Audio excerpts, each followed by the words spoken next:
rebozos, rebozos finos. Pregonando así su mercancía, pasaba un muchacho de cabellera hirsuta, rostro vivo y simpático, una blusa colgante, unos pantalones raidos y unos zapatos que, por la abertura de la punta, dejaban asomar los dedos y parecían también gritar: «Ya no podemos cumplir nuestro oficio».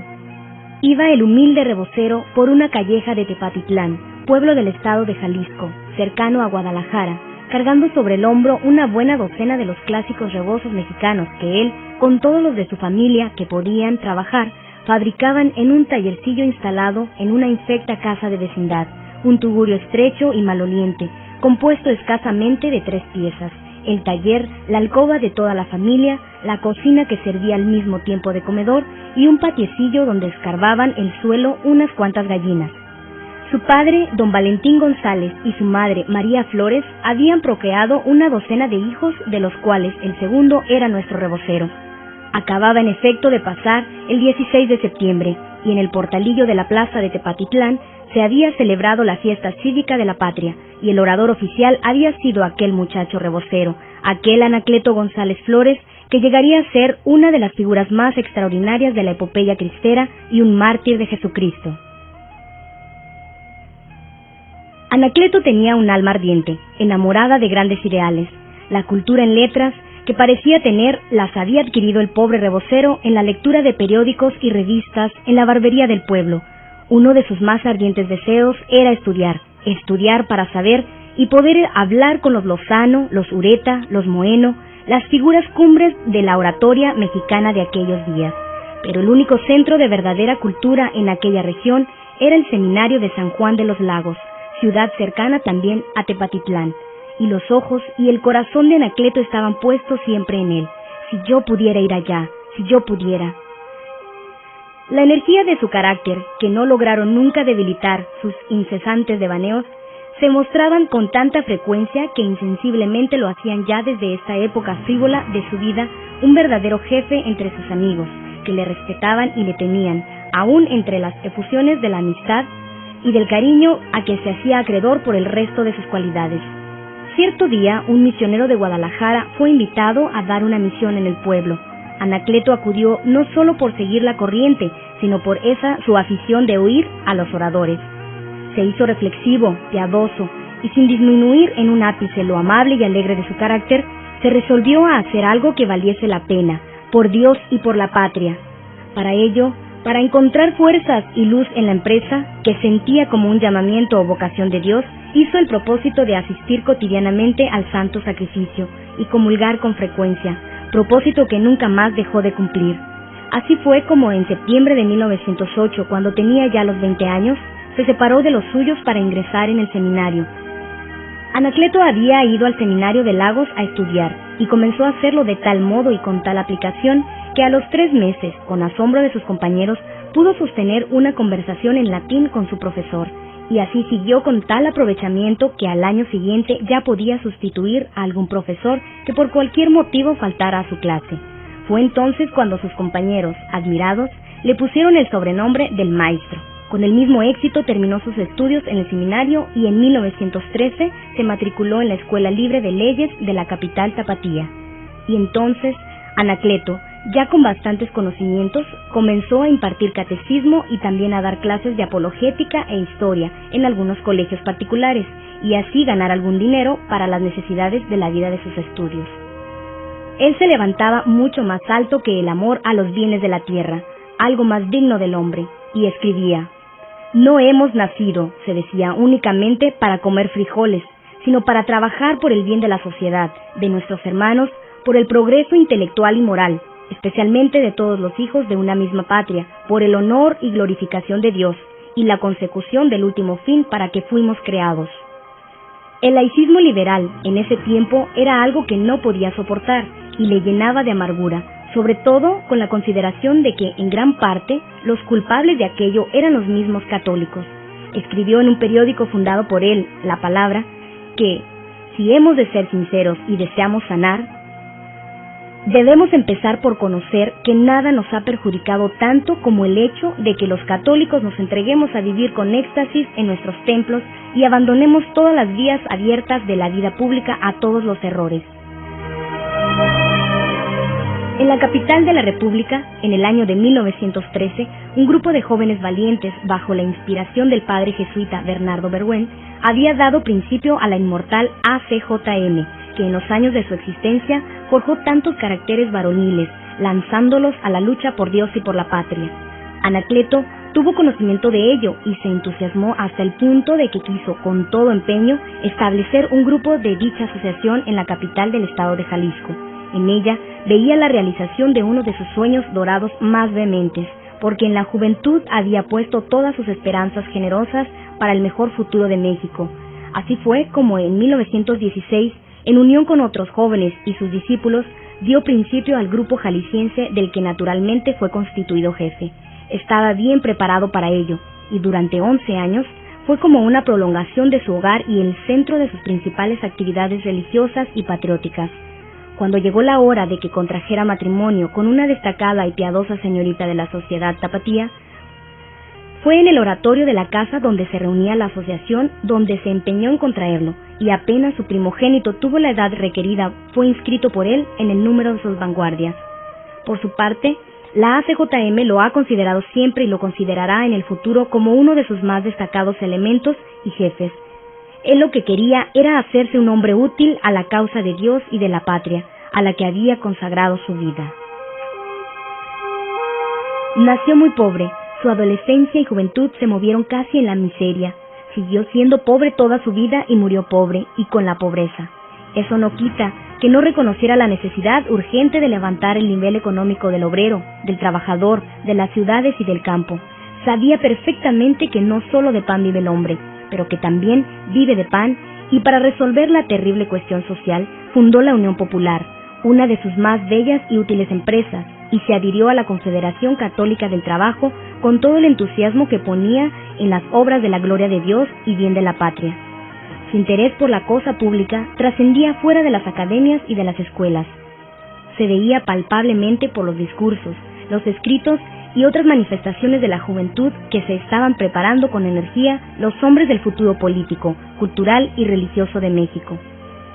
En ese entonces fue aprobado el famoso decreto 1913, por cuya virtud solo podría oficiar en el estado de Jalisco un sacerdote por cada 5,000 habitantes, y puesto en vigor el 3 de julio de 1918. El arzobispo de Guadalajara, Monseñor Orozco y Jiménez, rechazó el decreto y suspendió el culto, lo que motivó los escritos de los católicos sobre el asunto, excitando naturalmente la opinión pública, bajo la impulsión de los jóvenes de la ACJM, cuyo presidente era Anacleto. Comenzaron a llover ante el gobierno multitudes de protestas. El ataque fue triple, económico, de opinión y de burla. Organizóse un boicot escrito, que disminuyó extraordinariamente el público de las salas de espectáculos y mermó considerablemente las entradas de los comerciantes. El gobierno no sabía qué hacer. Preparóse entonces una manifestación frente a la casa del general Diegues, jefe de armas, el 22 de junio de 1918, en el que Anacleto tomó la palabra, haciendo responsable al general como consejero que era del gobernador de la discordia que las leyes inicuas hacían cundir entre los mexicanos, si no prestaba su apoyo decisivo a la derogación de aquel decreto. Aquella manifestación que había iniciado la derrota del gobierno perseguidor apretó más la presión con las protestas que de todas partes llegaban al Congreso. Por fin, el 4 de febrero de 1919, el decreto fue derogado. Pero aquel triunfo indudable vino a reforzar en el ánimo de Anacleto la idea de que no por la fuerza, sino por la resistencia pacífica y con la sangre de mártires únicamente, entre cuyo número aspiraba a contarse él algún día, era como había de obligarse a los opositores del orden cristiano de la sociedad a cambiar de proceder. Un periodiquito clandestino, Gladium, escrito por Anacleto, difundía las ideas de libertad religiosa que en esos días se veía amenazada por el gobierno del general Plutarco Elías Calles. Llegó por fin el estallido de 1926. Él no iría al campo de batalla, pero con el mismo entusiasmo y tesón de siempre, se entregó a organizar, sostener y transmitir las órdenes que recibía del centro, respecto a dicha defensa.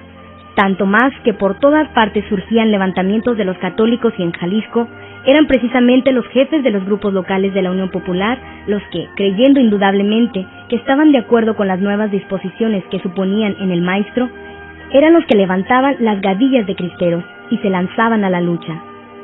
En aquellas actividades de Anacleto, Cuando ya asociada su Unión Popular a la Liga de Defensa y presidente de la ACJM en Guadalajara, tuvo 3 cooperadores abnegados que le acompañaron hasta el mismo martirio: Luis Padilla Gómez y los 2 hermanos Jorge y Ramón Vargas González. Obligado Anacleto a esconderse por sus mismos amigos, que sabían se había determinado por el gobierno acabar de una buena vez con tal jefe del catolicismo y animador de toda resistencia en Jalisco, los Vargas le abrieron las puertas de su casa. La familia Vargas sabía perfectamente a lo que se exponía, dando albergue al jefe de la resistencia, antes pasiva y activa. Anacleto, sin cejar un instante en sus actividades de jefe católico, comprendió las razones con que trataron de persuadirle sus amigos y discípulos para que se escondiera mientras pasaba la tormenta. Disfrazóse pues de obrero, vistióse un overol manchado, dejóse crecer la barba, enmarañóse la cabellera y salió de su hogar para aceptar el cariñoso refugio que le brindaron a porfía los suyos. Desde allí podría con menos peligro dirigir la campaña. El 29 de marzo de 1927 pasó Anacleto una noche en su hogar, rezando y jugando con sus hijos. Fue la última vez que los vio. El 31 del mismo mes se confesó y después estuvo charlando con el sacerdote y le rogó que al día siguiente le llevara la comunión por ser viernes primero a esa casa, que era la de los Vargas, donde estaba escondido. Por la noche, desde buena hora se sienta a su mesa de trabajo para escribir un artículo destinado al periodiquito Gladium, que ya no se podría publicar en él, pero que ha recogido la historia y que expresa ardientemente sus últimos pensamientos. Ya había pasado la medianoche, y era ya el primer viernes de abril, y todavía Anacleto seguía escribiendo. Hoy debemos darle a Dios fuerte testimonio de que de veras somos católicos. Mañana será tarde, porque mañana se abrirán los labios de los valientes para maldecir a los flojos, cobardes y apáticos. ¿Era esto una profecía o un pensamiento? Son las 3 de la mañana y se retira a tomar un breve descanso. Es su último reposo en la tierra. Pocas horas después comenzará su eterno y glorioso descanso. Tocan fuertemente a la puerta de la botica que daba al exterior en la casa del doctor Vargas. Se dan a conocer y entran en tropel desparramándose por todas las habitaciones. Al ruido del tumulto, Anacleto despierta y se viste rápidamente su overol, pero en las prisas se lo pone con la espalda al pecho y sale para escapar por la azotea, como lo tenía preparado para cualquier alarma. Imposible escapar. Ese barbón, tal por cual, es aquel que buscamos. Salga de allí. Usted se ha escondido en tal y tal casa, hijo de perra, y ahora aquí. ¿Es usted Anacleto González Flores? Sí, yo lo soy. ¿Qué con eso? ¿Dónde se esconde Orozco y Jiménez? No me pregunten más, no sé nada. Los 2 jóvenes, Jorge y Ramón, también han sido encontrados y del mismo modo todos los papeles, mapas e instrucciones a los combatientes que se encontraban en su mesa, y se los llevan presos a reunirlos con Luis Padilla. Comenzó inmediatamente el interrogatorio y la tortura de Anacleto, a quien querían obligar a denunciar a quienes estuvieran complicados en el movimiento armado católico de Jalisco y la noticia del lugar en que se ocultaba su prelado, el excelentísimo señor Orozco y Jiménez. Anacleto asumió su responsabilidad en lo que se refería a su actuación cristera desde la ciudad, pero no dijo nada de lo que se le pedía en materia de denuncias. Entonces comenzó la tortura. Lo suspendieron en presencia de sus compañeros por los pulgares de las manos, mientras con cuchillos herían sus descalzos pies. Del mismo modo maltrataban a Padilla y a los hermanos Vargas, y Anacleto, suspendido aún, decía: «No maltraten a esos muchachos, si quieren sangre, aquí está la mía». Lo descuelgan y le asestan un tremendo culatazo en un hombro que le destrozan por completo, y con la boca chorreando sangre por golpes. Simulóse después un consejo de guerra sumarísimo, que condenó a los prisioneros a la pena de muerte por estar en convivencia con los rebeldes. Al oír la sentencia, Anacleto respondió con estas recias palabras: «Una sola cosa diré, y es que he trabajado con todo desinterés por defender la causa de Jesucristo y de su iglesia. Vosotros me mataréis, pero sabed que conmigo no morirá la causa. Muchos están detrás de mí dispuestos a defenderla hasta el martirio. Me voy, pero con la seguridad de que veré pronto, desde el cielo, el triunfo de la religión de mi patria». Eran las 3 de la tarde del viernes 1 de abril de 1927. Enseguida, Anacleto comenzó a recitar el acto de contrición, que corearon sus compañeros, y Luis Padilla pidió un momento más para orar. Apenas habían terminado el acto de contrición, una descarga cerrada cortó la vida de los Vargas. Padilla, aún orando de rodillas, cayó bañado en sangre. Anacleto, aún de pie a pesar de sus terribles dolores, con voz serena y fuerte, se dirigió al general Ferreira, que presenciaba la tragedia. General, perdono a usted de corazón. Muy pronto nos veremos ante el tribunal divino. El mismo juez que me va a juzgar será su juez. Entonces tendrá usted un intercesor en mí con Dios. Los soldados no se atrevían a descargar sobre él sus armas. Entonces el general hizo una señal al capitán de la patrulla, y éste le hundió un marrazo en el lado izquierdo del busto. Y al caer ya, los soldados, viendo lo inevitable, descargaron todas sus armas sobre la víctima. Todavía pudo semi-incorporarse Anacleto para gritar: «Por segunda vez, oigan las Américas este grito: yo muero, pero Dios no muere. ¡Viva Cristo Rey!». Y cayó para siempre en la tierra para comenzar sus cánticos de gloria al cielo.